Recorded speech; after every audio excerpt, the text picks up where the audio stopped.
The silver towers of the military academy reached toward the stars like ancient fingers grasping at the heavens. The academy sat on a small moon orbiting the massive gas giant called Prime, and it had trained the finest warriors of the Galactic Concord for over 3,000 years.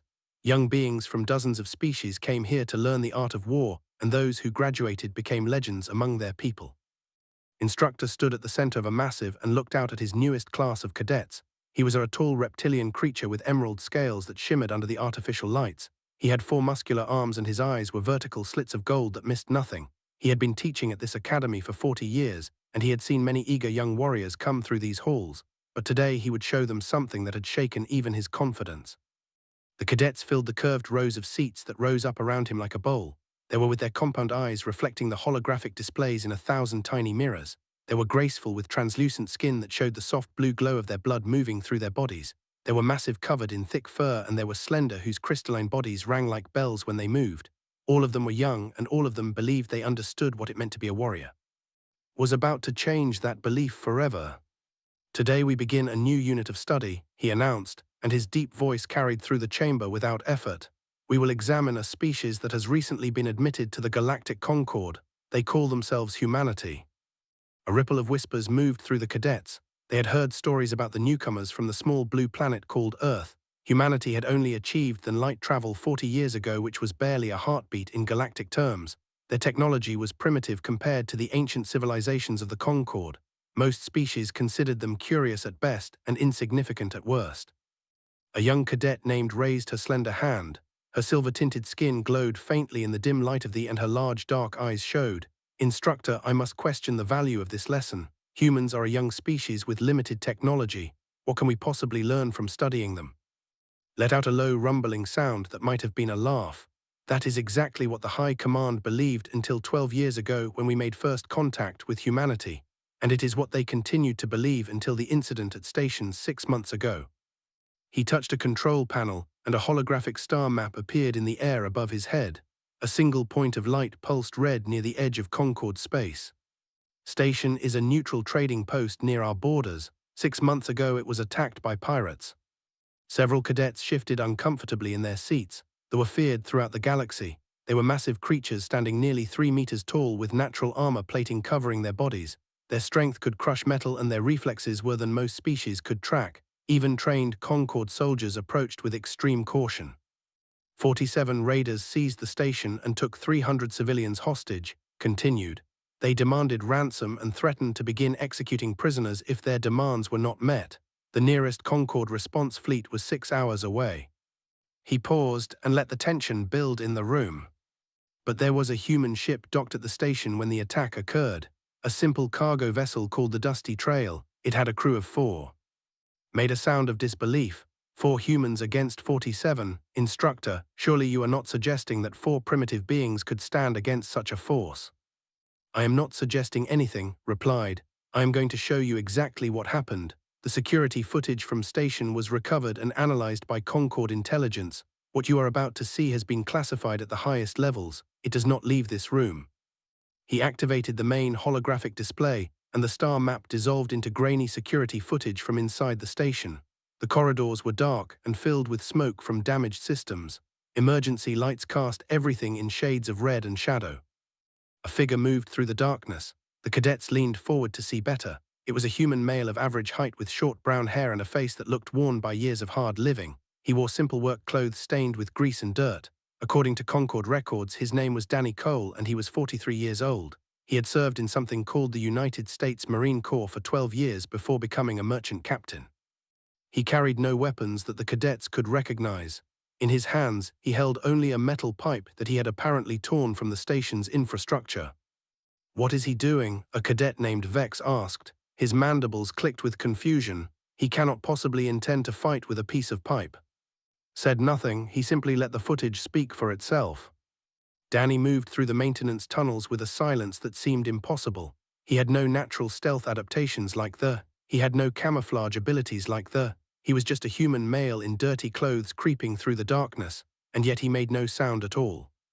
A guard appeared at the end of the corridor. The creature was enormous, and its armor plating gleamed dully in the emergency lighting.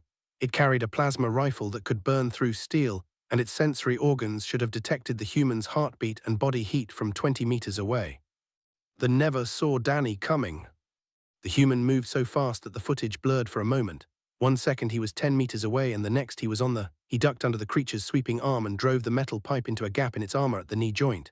They let out a shriek of pain, but before it could raise an alarm, Danny was on its back. His hands found a spot where the creature's neck met its skull, and with a sharp twisting motion the massive went limp and collapsed to the floor. The entire attack had taken less than 3 seconds. There was completely silent. Every cadet stared at the frozen image of Danny Cole standing over the fallen with the same expression.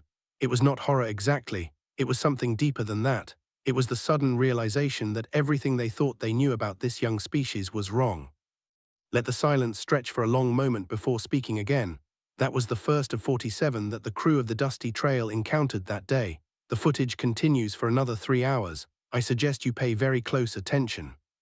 He resumed the playback, and the cadets watched as a single human with a metal pipe began to systematically dismantle the most feared raiders in the galaxy. The footage continued to play, and the cadets of the military academy watched in growing disbelief as Danny Cole moved through station like a ghost made of violence.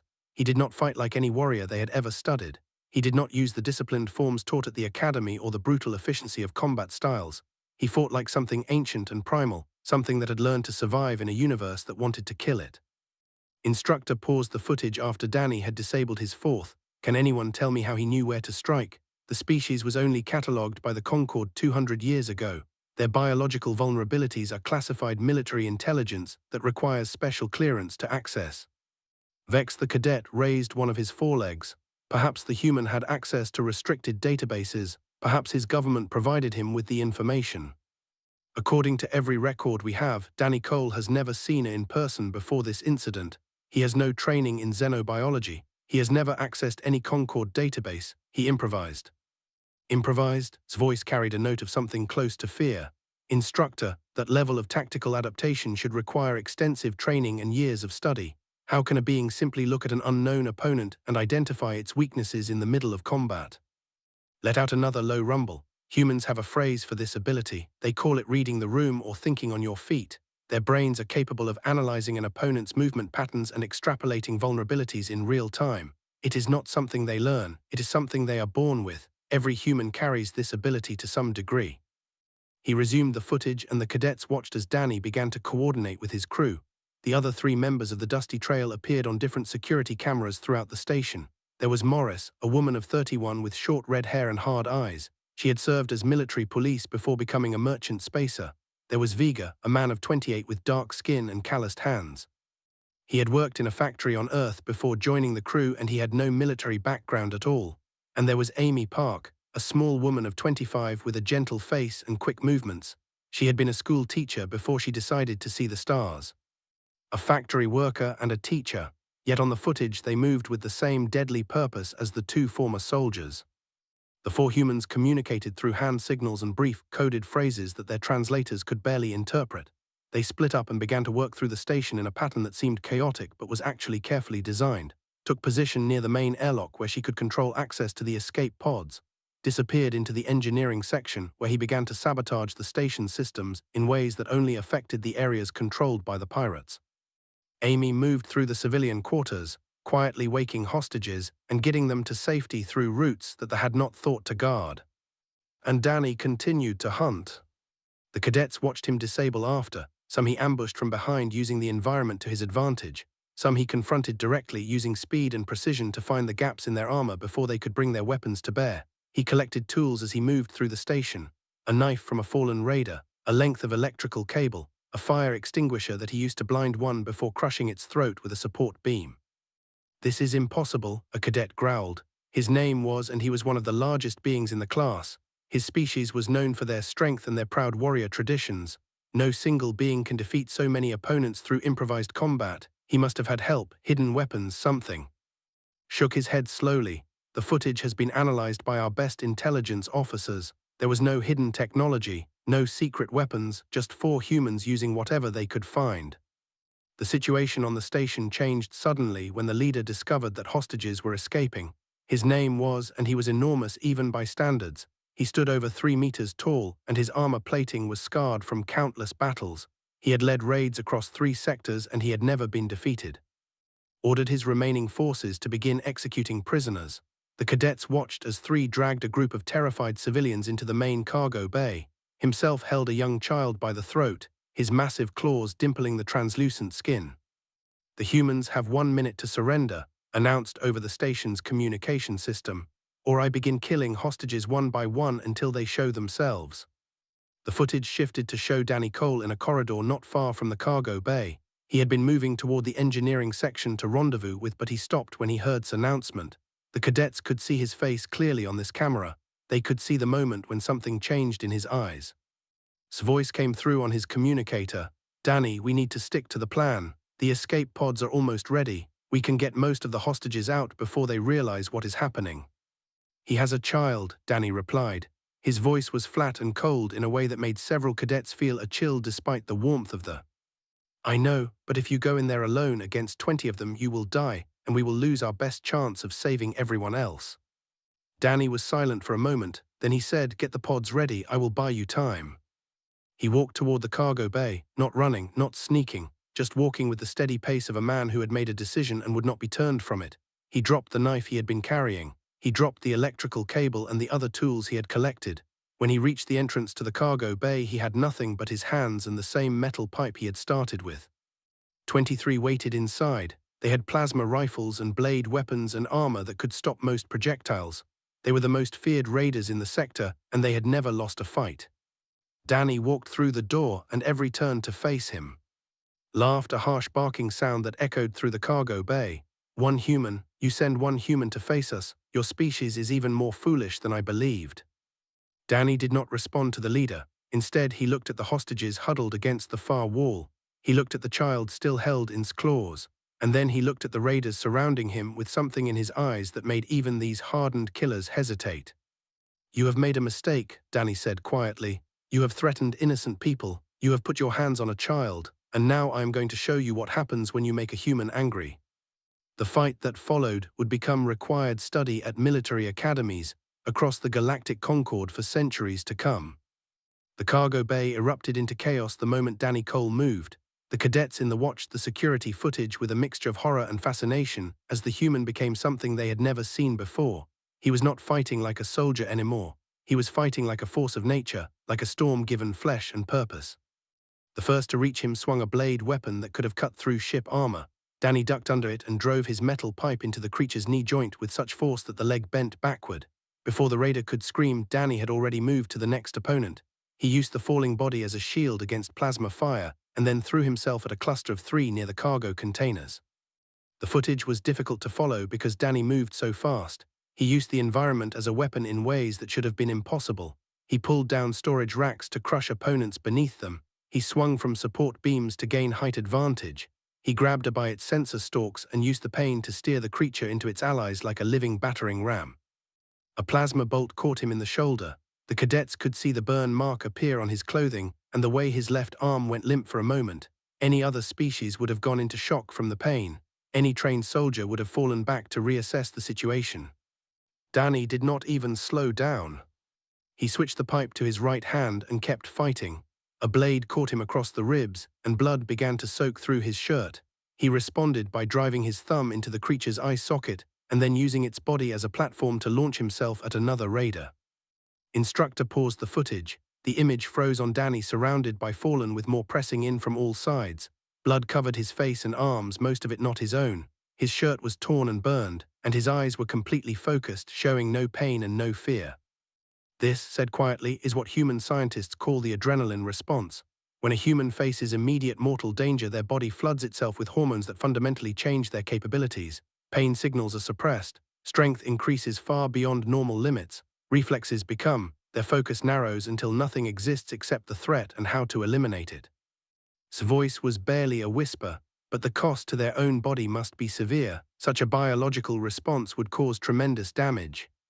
It does. Humans who experience extreme adrenaline responses often suffer serious consequences afterward. Muscle tears, joint damage, cardiac strain. Sometimes their bodies break down completely once the danger has passed. They call this crashing. A cadet named raised a crystalline appendage. "Instructor, if the response causes such damage, why would evolution it?" It seems counterproductive to survival. Because in the moment of crisis, survival is all that matters. Humans evolved on a planet where they were not the strongest predators. They did not have claws or fangs or armor. What they had was the ability to push their bodies beyond safe limits when survival demanded it. They traded long-term health for immediate survival, and they made that trade over and over again for millions of years, until it became hardwired into their biology. He resumed the footage, and the cadets watched Danny continue his impossible fight. The battle had become something almost beautiful in its brutality. Danny moved through the like water flowing around stones. Every motion had purpose, every strike found its mark. When he was knocked down, he rose again. When he was cut, he kept fighting. When I managed to grab him and began crushing his ribs, he bit through the creature's throat with his teeth. That, the growled, is not possible. Humans do not have the jaw strength to bite through armor. Normally they do not, agreed. But the adrenaline response can temporarily increase muscle output by 300% or more. There are documented cases of humans lifting vehicles weighing several tons during crisis situations. There are records of humans running on broken legs and fighting with wounds that should have killed them instantly. The fight in the cargo bay was its end. 17 lay dead or disabled on the floor. The remaining 6 had backed away from Danny and formed a defensive circle around their leader, who still held the child hostage. Danny stood in the center of the carnage, breathing hard. His left arm hung useless at his side. Blood dripped from a dozen wounds. His clothes were more red than any other now, but he was still standing and his eyes had not changed. They were still focused, still determined, still utterly without fear. "What are you?" demanded. The confidence had left his voice. "What kind of creature are you?" Danny's response was simple. "I am human, and you are still holding that child."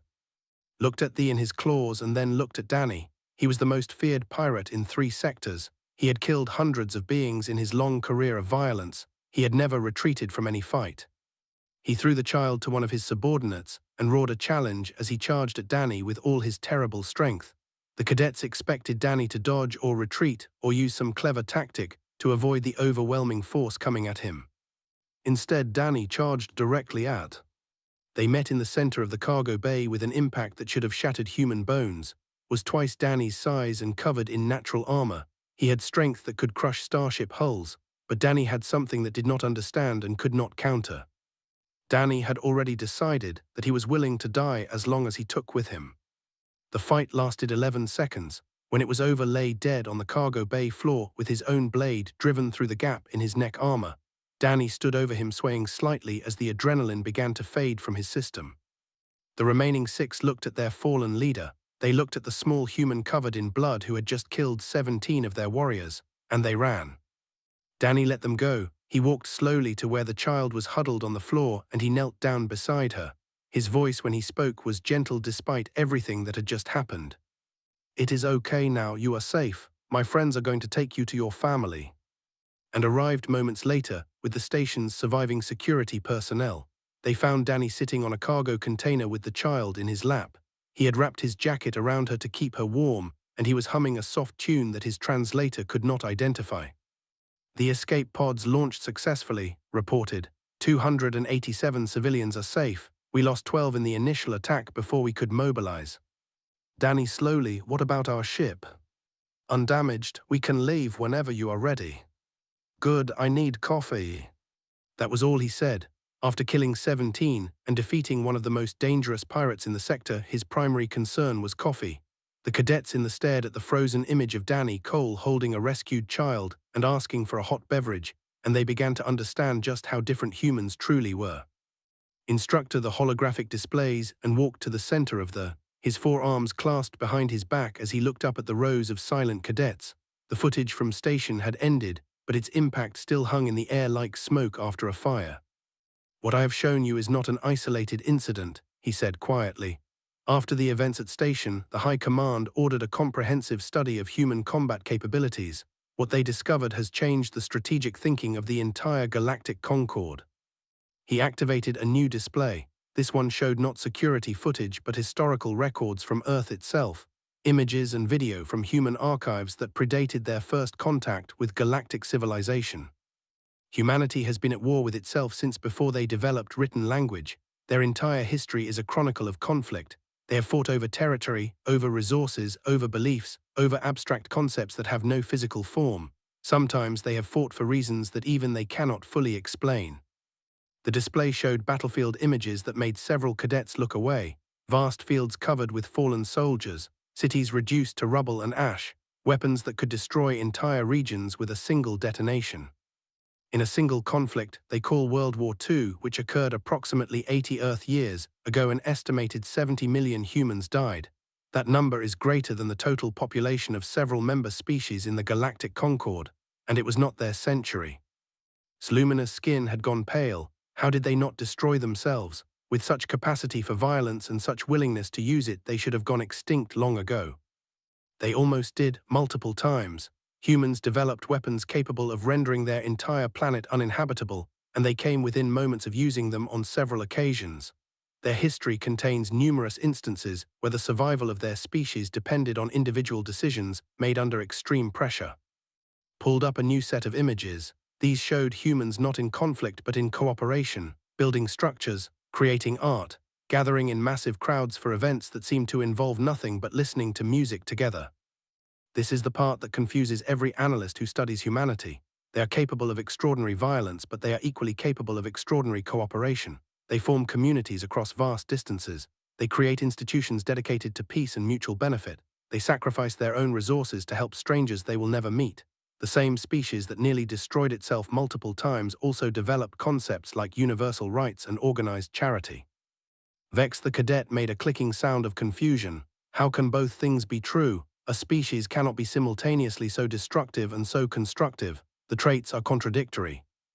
That is what we believed at first, but human psychologists have a different view. They believe that both impulses come from the same source. Humans are intensely social creatures. They form bonds with others and they will do anything to protect those bonds. When they perceive a threat to their community, they become violent. When they perceive an opportunity to strengthen their community, they become cooperative. The same instinct that drives them to war also drives them to build hospitals and schools. He showed footage of the Dusty Trail crew at a Concorde diplomatic function that had taken place a month after station. Danny Cole looked deeply uncomfortable in formal clothing and kept tugging at his collar. Morris was laughing at something off camera. Vega had his arm around Amy Park, and both of them were smiling at a joke that the recording did not capture. "Look at them," said. "They do not look like the warriors who killed 47. They look like ordinary people at a party." And that is exactly what they are, ordinary humans. This is what makes them so dangerous. Their capacity for violence is not limited to exceptional individuals. Every human carries this potential, every single one. A cadet named raised a scaled hand. Surely the High Command has developed strategies to counter human combat capabilities. If we understand their biology and psychology, we should be able to predict and neutralize their advantages. Was silent for a long moment. The High Command has reached a conclusion that I will share with you now. This information is classified at the highest level, and it outside this room is grounds for immediate expulsion. The cadets leaned forward. Even the ones who had been looking away from the violent footage were now paying full attention. Direct military conflict with humanity has been assessed as inadvisable under any circumstances.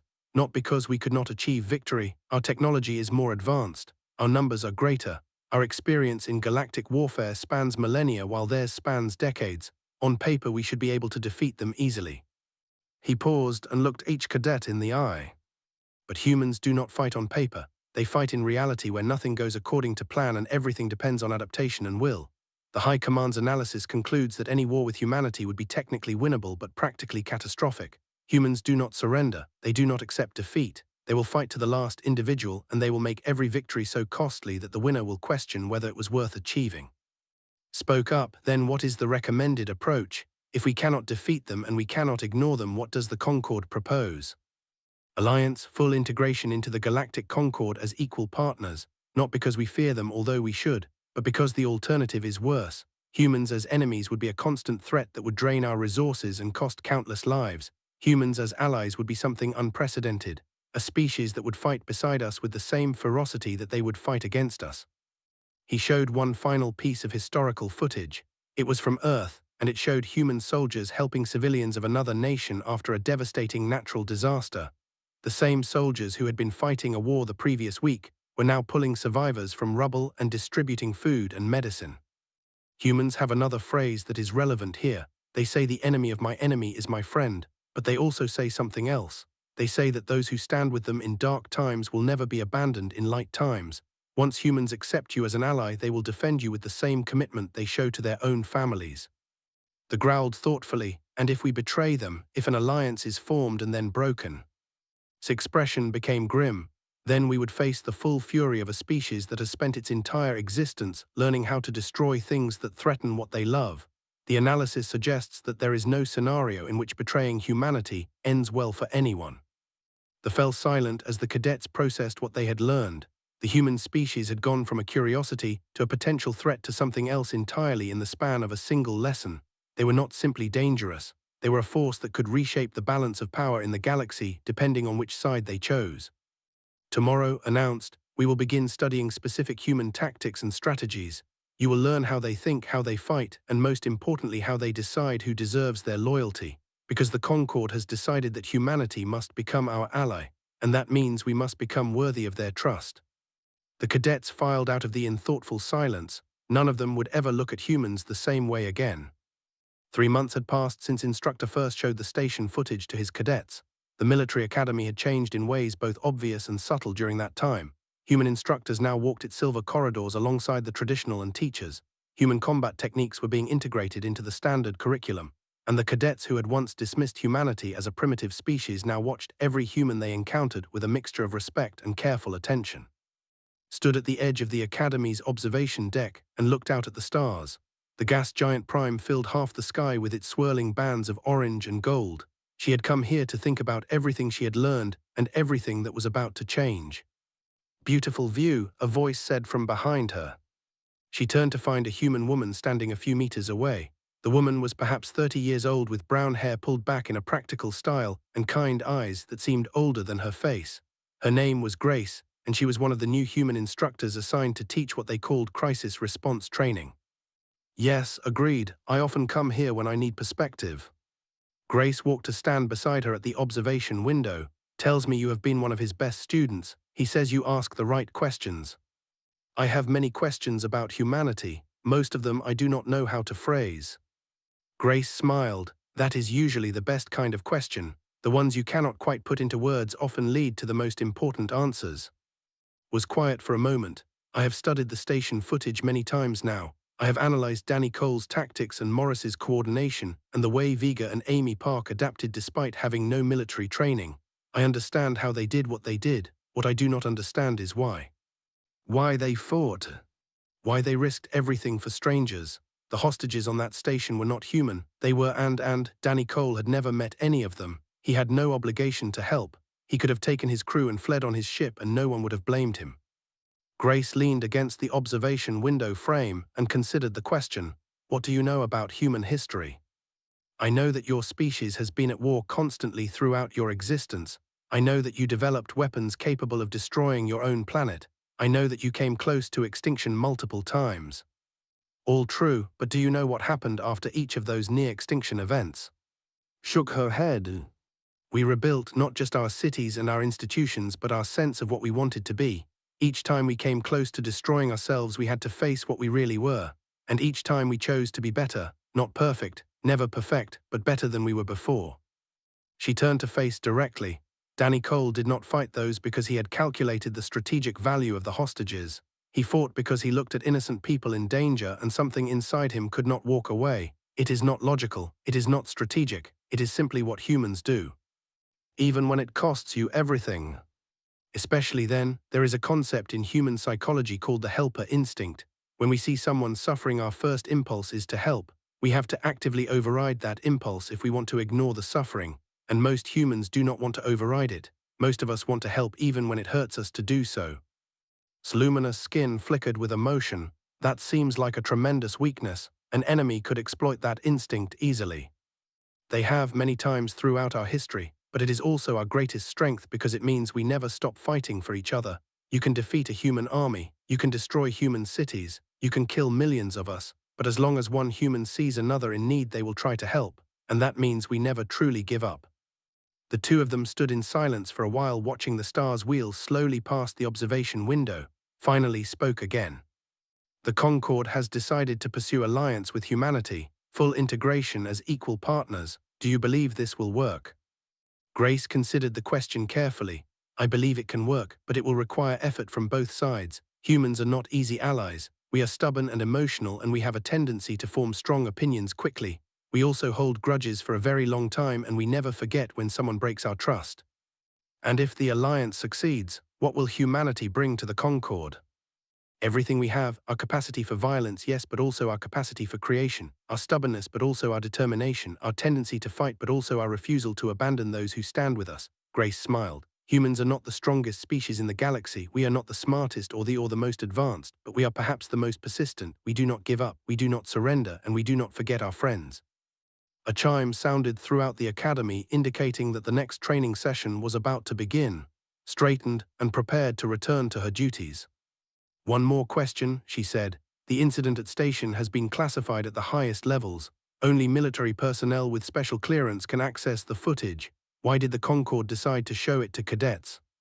Grace's expression became serious. Because the cadets of today will be the officers of tomorrow, and those officers need to understand what humanity is capable of, not so they can fear us but so they can trust us. When a human says they will stand beside you in battle, they mean it. When a human says they will die before they let harm come to an ally, they are not exaggerating. The Concord want your generation to understand that before you encounter humans in the field. Slowly, I think I understand now. You showed us your violence so that we would believe in your loyalty. Exactly, anyone can promise to be a good ally, but not everyone can prove it. We wanted to prove it in a way that could not be denied. They walked together toward the training halls, where human and alien cadets were learning to work side by side. The future of the galaxy was being shaped in these corridors by beings who were learning to see past their differences and recognize their shared potential. As they walked, Grace added one final thought. There is something else you should know about humans, something that even our own psychologists do not fully understand. What is that?